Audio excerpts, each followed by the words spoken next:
ఓం సాయిరామ్. సమర్థ సద్గురు సాయినాథ్ మహారాజ్ కీ జై. ముందుగా మన సాయి కుటుంబ సభ్యులందరికీ నమస్కారం అండి.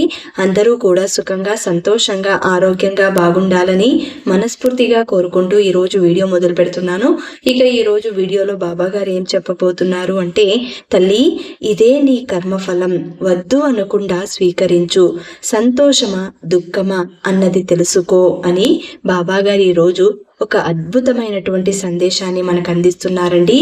మన కర్మఫలం ఏంటో మనం తెలుసుకోవాలి అంటే బాబా గారు అందిస్తున్నది ఇది తప్పకుండా మనం స్వీకరించాలి. అది సంతోషమా దుఃఖమా అన్నది తెలుసుకోవాలంటే ఈ వీడియోలో బాబా గారు ఏం చెప్పబోతున్నారో, బాబా గారి ఆంతర్యం ఏంటో, బాబా గారు అందిస్తున్న సందేశం ఏంటో పూర్తిగా విని తెలుసుకుందాం.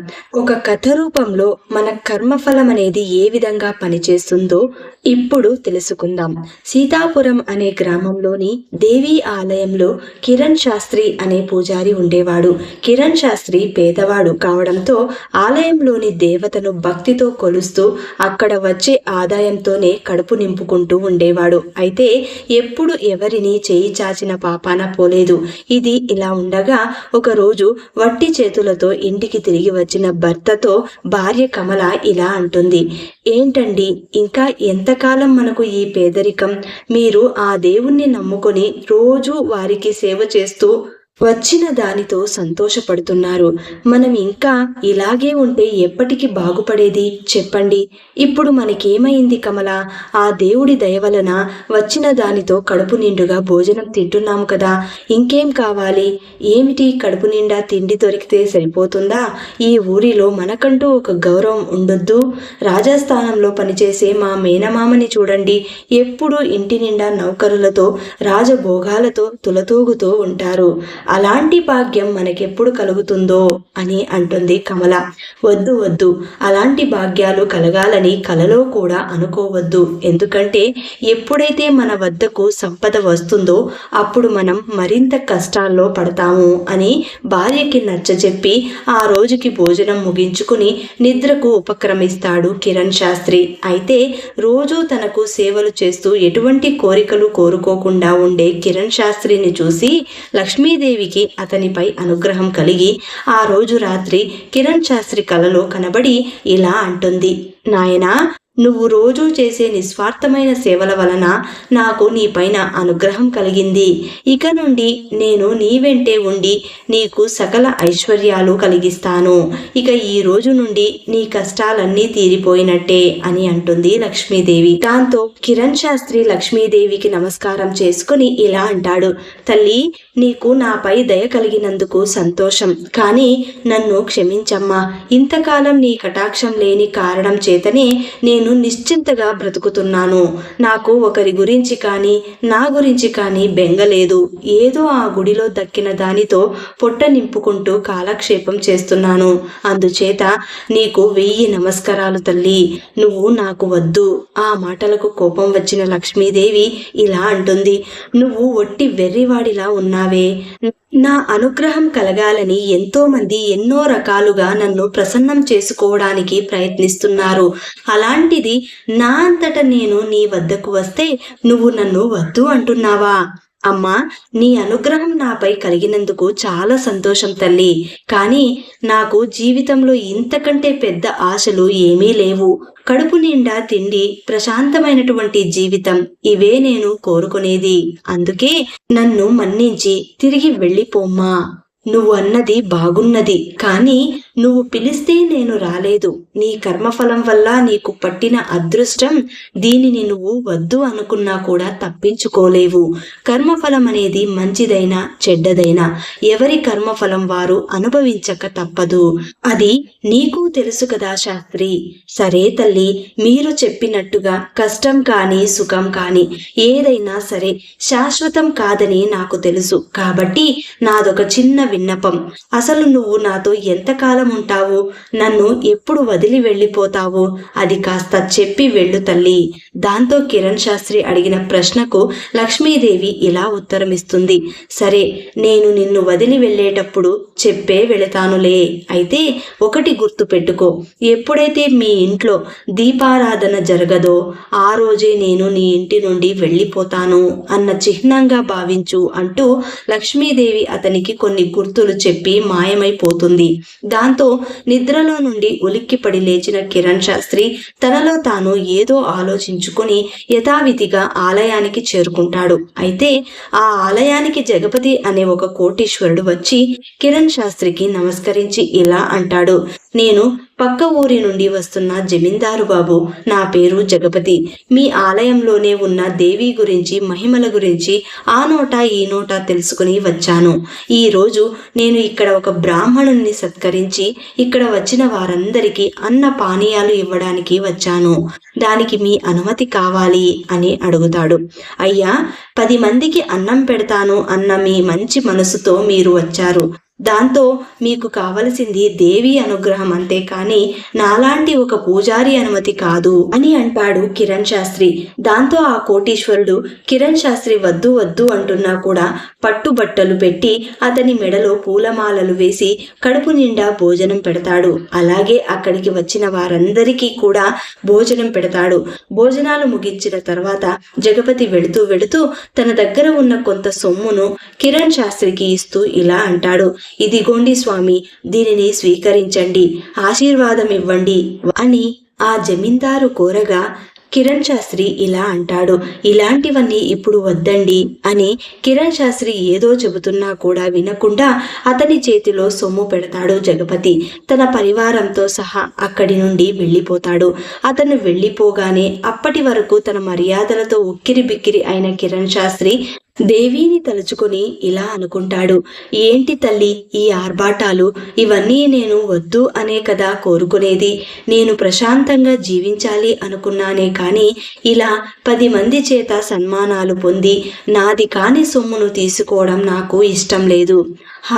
నువ్వన్న ఆ కర్మఫలం ఎలా తప్పించుకోవాలో నాకు తెలుసు అని ఏదో నిశ్చయించుకున్న కిరణ్ శాస్త్రి ఎలాగైనా ఆ లక్ష్మీదేవి అనుగ్రహం నుండి విముక్తి పొందాలి అని వెంటనే అక్కడి నుండి బయలుదేరి తిన్నగా రాజుగారి కోట వైపు వెళతాడు. కోట దగ్గర ఉన్న భటులు చూసి కిరణ్ శాస్త్రితో ఇలా అనుకుంటారు. నుదిట మీద నామాలు, కొత్త పట్టుబట్టలు, మెడ నిండగా పూలమాలలు, నిండైన విగ్రహం, అచ్చం ఆ వైకుంఠం నుండి దిగివచ్చిన విష్ణుమూర్తిలా ఉన్నారు. ఈయన ఎవరో? అతని రూపం చూసి మైమరిచిపోయిన రాజభటులు అతన్ని అడుక్కోకుండా లోపలికి వదిలేస్తారు. అలా ఎవరి అడ్డంకులు లేకుండా కిరణ్ శాస్త్రి తిన్నగా రాజమందిరంలోనికి వెళ్ళిపోతాడు. అక్కడ ఒక మంచం మీద రాణిగారు, ఇంకొంచెం దూరంలో అవతల మంచం మీద రాజుగారు పడుకొని ఉంటారు. అప్పుడు కిరణ్ శాస్త్రి రాణిని మంచం మీద నుండి చెయ్యి పట్టుకొని కిందికి లాగుతాడు. అది చూసి ఉలిక్కిపడి లేచిన మహారాజు ఇలా అంటాడు. ఏయ్, ఎవరు నువ్వు? ఎందుకు మహారాణి గారిని అలా లాగావు? అసలు నువ్వు లోపలికి ఎలా వచ్చావు? ఎవరక్కడ? త్వరగా రండి, ఇతన్ని బంధించండి అని అరుస్తాడు. ఇంతలో మెలకువ వచ్చిన మహారాణి కెవ్వున అరుస్తుంది. దాంతో రాజు ఆగ్రావేశంతో తన దిండు కింద ఉన్న కత్తి తీసి కిరణ్ శాస్త్రి వైపు రాబోతాడు. అయితే అంతలోనే రాణిగారి మంచం పందిరం నుంచి బారెడు పొడుగున్న తాచుపాము పక్క మీద పడుతుంది. రాజుగారి కత్తి దాన్ని నరకడానికి పనికి వస్తుంది. అప్పుడు రాజు ఇలా అంటాడు. ఎవరు మీరు? ఈ అర్ధరాత్రి మమ్మల్ని కాపాడడానికి వచ్చిన శ్రీ మహావిష్ణువులా ఉన్నారు. మీరే కనుక రాకుంటే మా మహారాణి వారు ఈ రోజు నాకు దక్కేది కాదు. అయితే రాజుగారి ఆగ్రహానికి గురి అయ్యి ఆ లక్ష్మీ కటాక్షం నుండి తప్పించుకుందామని వచ్చిన కిరణ్ శాస్త్రి ఈ ఊహించని పరిణామానికి పోయి తన మనసులో ఇలా అనుకుంటాడు. నేను ఈ రాణిగారికి గాయపరిచి చెడు చేయడం ద్వారా ఈ రాజుగారి ఆగ్రహానికి గురి అయ్యి నా కర్మఫలం తప్పిద్దామని వస్తే ఇలా జరిగిందేంటి? అంటే అదృష్టం ఉంటే మనం చెడు చేసినా మంచే జరుగుతుందన్నమాట. ఇక నా కర్మఫలం నుండి తప్పించుకోవడం సాధ్యం కాదు అని నాకు అర్థమవుతుంది. కాబట్టి ఏది ఏమైనా లక్ష్మీదేవి అనుగ్రహం స్వీకరించడమే ఉత్తమం అని నిశ్చయించుకుని రాజుగారు వైపు తిరిగి అతనికి నమస్కరించి ఇలా అంటాడు, అయ్యా, నా పేరు కిరణ్ శాస్త్రి. నేను దేవీ మందిరంలో పూజారిని. ఇక్కడ మహారాణి గారు ప్రమాదంలో ఉన్నారు అని తెలిసి ఇక్కడికి వచ్చాను. ఇక్కడికి వచ్చి చూస్తే ఇదిగో ఇలా జరిగింది అని కిరణ్ శాస్త్రి అంటాడు. అప్పుడు ఆ మహారాజుకు ఆ శాస్త్రి పైన మరింత గురి కుదిరి ఇలా అంటాడు, నిజంగా ఈ రోజు మీరు రావడం వలన నా పట్టపురాణిని పెద్ద ప్రమాదం నుండి కాపాడారు. నిజంగా మీరు ఏదో తెలియని తేజస్సు ఉంది. ఇక్కడ నుండి మీరు ఎక్కడికి వెళ్ళకండి. ఇక్కడే మా రాజాస్థానంలో ఉండి మాకు సలహాలు ఇవ్వండి. అయ్యా, నిజంగా మీరు అనుకుంటున్నట్టు నేను చేయగలిగిందేమీ లేదు. కానీ ఆ దేవి అనుగ్రహం వల్ల, నా కర్మఫలం వల్ల నాకు ఇక్కడ ఉండాలని రాసిపెట్టి ఉంటే నేను తప్పించాలి అన్నా కూడా అది కుదరదు. కాబట్టి ఆ దేవి నిశ్చయించినట్టే ఇక్కడే ఉంటాను అని అక్కడ ఉండటానికి ఒప్పుకుంటాడు కిరణ్ శాస్త్రి. దాంతో రాజధానిలో కిరణ్ శాస్త్రికి ఒక మేడ ఇచ్చి అందులో ఉండమని రాజు చెబుతాడు.